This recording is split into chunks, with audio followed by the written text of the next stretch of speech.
તો ગૌ હત્યારાઓને સજા મુદ્દે ગૃહ રાજ્યમંત્રી હર્ષ સંઘવીએ નિવેદન આપ્યું। હર્ષભાઈ સંઘવીએ કહ્યું કે ગૌ રક્ષા માટે મજબૂતીથી ઊભા છીએ। અમદાવાદની કોર્ટે ઐતિહાસિક ફેસલો આપ્યો છે। ખાલી ગૌ હત્યારાને પકડતા નથી, સજા સુધી લડીએ છીએ। ઇમરાન શેખ મોશીનને 7 વર્ષની સજા થઈ છે। ગુજરાત સરકાર દ્વારા ગૌ હત્યા માટેનો કાયદો બનાવ્યો છે। અમારી સરકાર ગૌ હત્યારાઓને પકડવાનું કામ કર્યું છે। ગૌ હત્યારાને સજા અપાવવાનો આ મહિનામાં 3જો ચુકાદો છે। જય ગૌ માતા। આપણા સૌનું આસ્થાનું સૌથી મોટું કેન્દ્ર એટલે કે ગૌ માતા,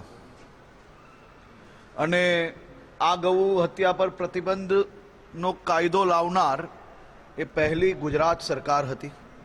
આદરણીય પ્રધાનમંત્રી શ્રી નરેન્દ્રભાઈ મોદીજીના ગુજરાતના મુખ્યમંત્રી કાળ દરમિયાનના શાસનમાં આ કડક કાયદો અમલમાં મૂકવામાં આવ્યો।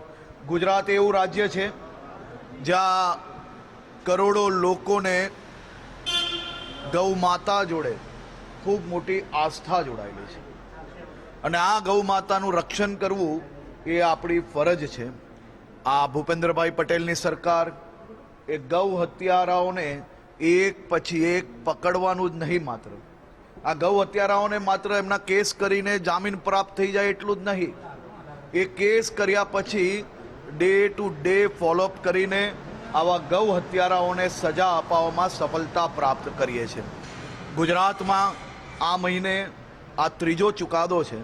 કાલે અમદાવાદ કોર્ટ દ્વારા આ ઐતિહાસિક ફેસલો આપવામાં આવ્યો છે, અને 2 હત્યારાઓને 7 વર્ષની કડક સજા આપવામાં આવી છે।